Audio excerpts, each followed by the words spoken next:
বাংলাদেশের সকল টাকা বাতিল হয়ে যাচ্ছে। এই টাকাগুলো যদি বাতিল করা হয় তাহলে আপনাদের হাতে কোনো টাকাই থাকবে না। তো এটা নিয়ে আমিও চিন্তিত, যে কারণে আপনাদের সাথে আমি 2 টাকা থেকে শুরু করে 1000 টাকা পর্যন্ত বর্তমানে বঙ্গবন্ধুর উপস্থিতি আছে সব নোটেই। তো সব ধরনের ব্যাংক নোট থেকে শেখ মুজিবুর রহমানের ছবি বাদ দেওয়া হতে পারে। এই বিষয়ে না হয়েছে নতুন সিদ্ধান্ত। 20 টাকা, 100 টাকা, 500 ও 1000 টাকার পরিবর্তনের সিদ্ধান্ত নিয়েছে সরকার। তাই বাংলাদেশ ব্যাংকে নতুন করে নোটের নকশা করার প্রস্তাব দেওয়া হয়েছে। নতুন ওই নোটে থাকবে না বঙ্গবন্ধু শেখ মুজিবুর রহমানের ছবি। আমরা অহেতুক অপচয় বা অহেতুক যে সেগুলো আছে সেগুলো আমরা ডেফিনেটলি যুক্তিসম্মত করবো। বেসিক্যালি যুক্তরাষ্ট্র ডক্টর ইউনূসকে দিয়ে বাংলাদেশে কি করাতে চাচ্ছে এবং কীরকম অস্থিতিশীল পরিস্থিতি সৃষ্টি করলে যুক্তরাষ্ট্র বাংলাদেশে আসতে পারবে এবং তাদের একটি মিলিটারি বেস তৈরি করতে পারবে, আমরা আমাদেরকে রক্ষা করতে পারবো। সো এই পরিকল্পনা বাস্তবায়নের জন্য ডক্টর ইউনূসকে, শেখ হাসিনাকে বাংলাদেশ থেকে উৎখাত করে ডক্টর ইউনূসকে বসিয়েছে। আসসালামু আলাইকুম প্রিয় দর্শক, বাংলাদেশের যে রাজনৈতিক পরিস্থিতি তারই প্রেক্ষাপটে যা সকল কিছু ঘটে চলেছে তারই কিছু গুরুত্বপূর্ণ ভিডিও আপনাদের সামনে নিয়ে হাজির হয়েছি। প্রিয় দর্শক, ইতিমধ্যে আপনারা ভিডিওর কিছু গুরুত্বপূর্ণ স্কিপ দেখে ফেলেছেন, দেখে হয়তো বুঝতে পারছেন আজকের ভিডিওটা ঠিক কতটা গুরুত্বপূর্ণ। প্রিয় দর্শক, তাই ভিডিওটা না টেনে পুরো ভিডিও দেখতে থাকুন, তাহলে ভিডিওর কাহিনীটা আপনারা বুঝতে পারবেন। যারা এখনো এই চ্যানেলটাকে সাবস্ক্রাইব করেননি তারা চ্যানেলটাকে সাবস্ক্রাইব করে রাখুন, আর যারা করেছেন তাদেরকে অসংখ্য ধন্যবাদ। চলুন পর্যায়ক্রমে ভিডিওটা দেখে আসি। ডক্টর ইউনূস এবং যুক্তরাষ্ট্র, বেসিক্যালি যুক্তরাষ্ট্র ডক্টর ইউনূসকে দিয়ে বাংলাদেশে কি করাতে চাচ্ছে এবং কীরকম অস্থিতিশীল পরিস্থিতি সৃষ্টি করলে যুক্তরাষ্ট্র বাংলাদেশে আসতে পারবে এবং তাদের একটি মিলিটারি বেস তৈরি করতে পারবে। সো আপনারা যারা শঙ্কিত যে বাংলাদেশে কেন অস্থিতিশীল হচ্ছে, এটা আসলে যুক্তরাষ্ট্রের ডক্টর ইউনূসকে দিয়ে একটি প্রি প্ল্যান পরিকল্পনা। সো এই অস্থিতিশীল এখানেই শেষ না। বাংলাদেশ একটি আফগানিস্তানের চেয়েও একটি ভয়াবহ দেশ হিসাবে পরিণত হবে। কিভাবে ওরা এগুলো বাস্তবায়ন করবে, আসুন এগুলো নিয়ে আমরা আলোচনা করি। আর আমরা যদি সতর্ক হয়ে আমাদেরকে রক্ষা করতে না পারি তাহলে আমাদের এই অবস্থার জন্য আমরা নিজেরাই দায়ী থাকবো, আমরা আমাদেরকে রক্ষা করতে পারবো না। আসুন দেখি কি এই বাংলাদেশে যুক্তরাষ্ট্রের মিলিটারি বেস তৈরি করার জন্য, বাংলাদেশে আসার জন্য ওরা কি গ্রাউন্ড ওয়ার্ক করবে ডক্টর ইউনূসকে দিয়ে, বাংলাদেশে কি অস্থিতিশীল পরিস্থিতি তৈরি করবে এবং কোন বিষয়গুলোর উপরে ওরা টাচ করবে। আসো দেখি। প্রথমত আমরা যদি দেখি যে ইউনূসের প্ল্যান হচ্ছে যে বাংলাদেশের গার্মেন্টস খাতটাকে একেবারে ধ্বংস করে দেওয়া হবে। বাংলাদেশের গার্মেন্টসে অস্থিতিশীল পরিস্থিতি সৃষ্টি করা হবে, প্রচুর মানুষ বেকার হয়ে যাবে এবং গার্মেন্টসগুলো একেবারে প্রায় ধ্বংসের দ্বার প্রান্তে চলে যাবে। তারপরে আসুন সেকেন্ড অপশন, যে বাংলাদেশে যে হিন্দুদেরকে নিয়ে বা এখন যে পাহাড়িদের উপরে যে হামলা হচ্ছে, ভাঙচুর হচ্ছে, পাহাড়িদের সাথে যে আপনার হাঙ্গাদাঙ্গামা হচ্ছে, এগুলো আরও বৃদ্ধি পাবে। এগুলো সব বাংলাদেশের সব জায়গায় ছড়িয়ে পড়বে। হিন্দুদের উপরে চরম অত্যাচার করা হবে, নির্যাতন করা হবে, কিন্তু কিছু হিন্দুদেরকে হত্যা করা হবে এবং খ্রিস্টানদেরকে হত্যা করা হবে এবং আপনার বাংলাদেশে বিভিন্ন জাতিগোষ্ঠীর উপরে তাদের সাথে হাঙ্গাদাঙ্গামা হবে। ঠিক আছে, এই পরিস্থিতি এইগুলো করা হবে। তারপর হচ্ছে বাংলাদেশে আপনার যেটা করা হবে যে উগ্র মৌলবাদ তাদেরকে পেট্রোনাইজ করা হবে, তাদেরকে সামনে আনা হবে। যেমন মামুনুল হক বা এরকম যারা আছেন ধর্মীয় রাজনীতি সংগঠনগুলো, জামাত, তাদেরকে সামনে আনা হবে, পেট্রোনাইজ করা হবে। আচ্ছা, আপনারা এখানে ছোট্ট করে বড় ইতিহাস বলতে গেলে সময় লাগবে, যে আপনারা যদি জানেন যে আফগানিস্তানে যে তালেবানের জন্ম হয়েছিল, তালেবানকে কারা টাকা দিয়ে এবং অস্ত্র দিয়ে তালেবানের উত্থান ঘটিয়েছিল আফগানিস্তানে, এটা আপনারা সবাই জানেন, এটা যুক্তরাষ্ট্র করেছিল। সো একইভাবে বাংলাদেশের ধর্মীয় সংগঠনগুলোকে একদম ক্ষমতার কাছাকাছি নিয়ে আসা হবে। সেটা জামাত হতে পারে, হেফাজত হতে পারে, বা মামুনুলরা হতে পারে, যে কেউ হতে পারে। তাদেরকে অস্ত্র এবং টাকা দিয়ে বাংলাদেশে যে ধর্মীয় উগ্র মৌলবাদের যে বীজ বাষ্পটা, সেটাকে একদম স্ফুলিঙ্গের মতো করে দেওয়া হবে, যাতে পরিস্থিতি বাংলাদেশের আরও অবনতি থেকে অবনতি হয়। তারপরে এখন যে পাহাড়িদের সাথে ঝামেলাগুলো হচ্ছে, এখানে আপনার আরও বড় আকারে ঝামেলা হবে। সারা বিশ্বের জন্য নজর কাটে এরকম ধরনের কাজকর্ম করা হবে। হয়তো এরকম হতে পারে কয়েক শত মানুষ আগুন দিয়ে জ্বালিয়ে পুড়িয়ে দেওয়া হতে পারে, ঘরবাড়ি পুড়িয়ে দেওয়া হতে পারে। এই প্ল্যানের অংশের মধ্যে এগুলো হতে পারে।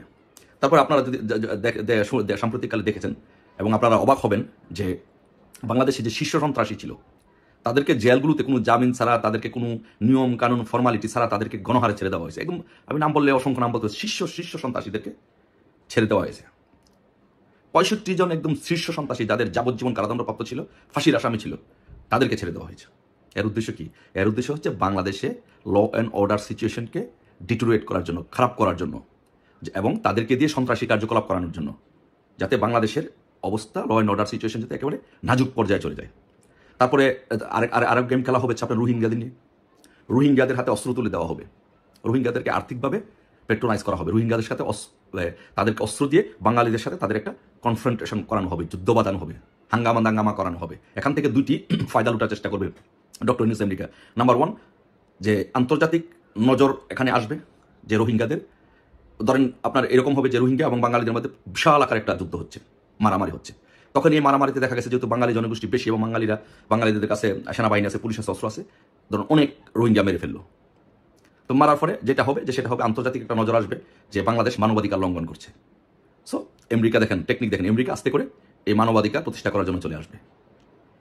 দেখেন ডক্টর ইউনূস এবং আমেরিকা এবং ইসরায়েলের মাথার মধ্যে বুদ্ধিটা কি দেখেন আপনারা। যেই ইউনূস ইসরায়েলকে 200 কোটি টাকা দিয়েছে গণহত্যা চালানোর জন্য ফিলিস্তিনে, সেই ইউনূস বাংলাদেশে আপনাদের শান্তি নিয়ে আসবে, সেই প্রত্যাশা আপনারা শেখ হাসিনাকে সরিয়েছেন। দেখেন আরও কি করে আপনারা এই যে ইউনিভার্সিটিগুলোতে, বিশ্ববিদ্যালয়গুলোতে লাশ পড়ছে কয়জন। জাহাঙ্গীরনগর ইউনিভার্সিটিতে ছাত্রলীগের সাংগঠনিক সম্পাদককে পিটিয়ে হত্যা করা হয়েছে, ঢাকা ইউনিভার্সিটিতে তোফাজ্জলকে করা হয়েছে, তারপরে রাজশাহী ইউনিভার্সিটিতে ছাত্রলীগের আরেক নেতাকে করা হয়েছে। একটু আগে এখন খবর পাইলাম যে গানের তালে তালে চট্টগ্রামে একজনকে হত্যা করা হয়েছে। সো ধরেন 4 জন। বাংলাদেশে যদিও এরকম ঘটনা আর কখনো আগে হয় নাই, এতগুলো হত্যা একসাথে ইউনিভার্সিটিগুলোতে হয় নাই। তা এটা আমি মনে করি, আমার কাছে যদি বলেন আমি মনে করি এটা কিছুই না, এর চেয়ে ভয়াবহ পরিস্থিতি অপেক্ষা করছে। বিশ্ববিদ্যালয়গুলোতে লাশ পড়বে, আপনার কোনো সন্তান নিরাপদ নয়। একদম অবস্থাটাকে একদম ডিটোরিয়েট করে এমন পর্যায়ে নিয়ে যাওয়া হবে যেন বাংলাদেশের মানবাধিকার প্রতিষ্ঠা করার জন্য যুক্তরাষ্ট্রে যেন FBI আসতে পারে, জাতিসংঘের প্রতিনিধি দল আসতে পারে, তারা আস্তে আস্তে এখানে এই আমাদের সিচুয়েশনের সাথে কপ করবে, অ্যাডজাস্ট করবে। তারপরে আপনার যেটা হবে যে আপনার দেখবেন যে প্রচুর পরিমাণে বাংলাদেশে যুক্তরাষ্ট্র থেকে সাহায্য আসবে। আপনারা বলবেন যে মনে হয় যে আমেরিকার বাংলাদেশের আপন ভাই, ডক্টর ইউনূসের আপন ভাই হচ্ছে আমেরিকা, ডক্টর ইউনূস আমেরিকার সন্তান, এরকম মনে হবে যে সে ওইখান থেকে চাইলেই টাকা নিয়ে আসতেছে। ধরেন মনে করেন যে এই টাকা কীভাবে নিয়ে আসতেছে, আবার কীভাবে ফেরত দিবে জানেন? আপনাদেরকে বলি সহজ ভাষায়, আপনারা যারা একটু পড়াশোনা করেন জানেন যে আপনারা শুধু সার্চ দিবেন গুগলে লিখে DGDP, director general of defence purchase. এখানে সার্চ দিয়ে দেখবেন যে বাংলাদেশ এই অর্থ বছরে কত বিলিয়ন ডলারের অস্ত্র কিনবে, ওইখানে ওই ইয়াতে দেওয়া থাকে। দেখবেন যে ধরেন আমেরিকা যদি ধরেন আপনার দেখা গেছে যে 1 বিলিয়ন পাউন্ড সহায়তা দেয় বাংলাদেশে, ত্রাণ সহায়তা বা রেস্কিউ প্যাকেজ যাই বলেন দেয়, দেখবেন যে ওইখানে 10 বিলিয়ন পাউন্ডের অস্ত্র কিনতেছে যুক্তরাষ্ট্র থেকে। তার মানে হচ্ছে যুক্তরাষ্ট্রে আলটিমেটলি 9 বিলিয়ন পাউন্ড বিজনেস বেশি করতেছে এবং লাভ বেশি করতেছে।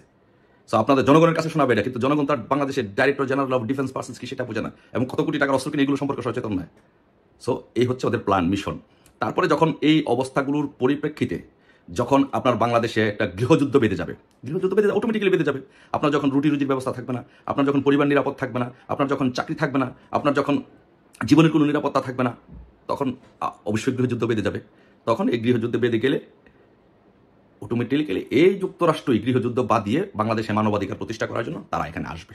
20 টাকা, 100 টাকা, 500 ও 1000 টাকার নোটের ডিজাইন পরিবর্তনের সিদ্ধান্ত নিয়েছে সরকার। তাই বাংলাদেশ ব্যাংককে নতুন করে নোটের নকশা করার প্রস্তাব দেওয়া হয়েছে। নতুন ওই নোটে থাকবে না বঙ্গবন্ধু শেখ মুজিবুর রহমানের ছবি। প্রাথমিকভাবে 4টি নোটের ডিজাইন পরিবর্তন করা হবে, পরে ধাপে ধাপে সব ধরনের ব্যাংক নোটের ডিজাইন পরিবর্তন করা হবে। বাংলাদেশ ব্যাংক ও অর্থ মন্ত্রণালয়ের সূত্রে এ তথ্য জানা গেছে। এরই অংশ হিসেবে নতুন নোটের জন্য নির্দিষ্ট নকশার প্রস্তাব পাঠাতে বাংলাদেশ ব্যাংককে চিঠি দিয়েছে অর্থ মন্ত্রণালয়। গত 29 সেপ্টেম্বর অর্থ বিভাগের ট্রেজারি ও ঋণ ব্যবস্থাপনা অনুবিভাগের উপসচিব এলিশ শর্মিন স্বাক্ষরিত চিঠিটি পাঠানো হয়। 2, 5, 10, 20, 50, 100, 500 ও 1000 টাকার 10টি কাগজে নোট প্রচলন আছে। এর মধ্যে 2 টাকা থেকে শুরু করে 1000 টাকা পর্যন্ত সব কাগজে নোটে শেখ মুজিবুর রহমানের ছবি আছে। কোনো কোনো নোটের দুপাশে শেখ মুজিবুরের ছবি রয়েছে। এছাড়া ধাতব মুদ্রাগুলোও তার ছবি আছে।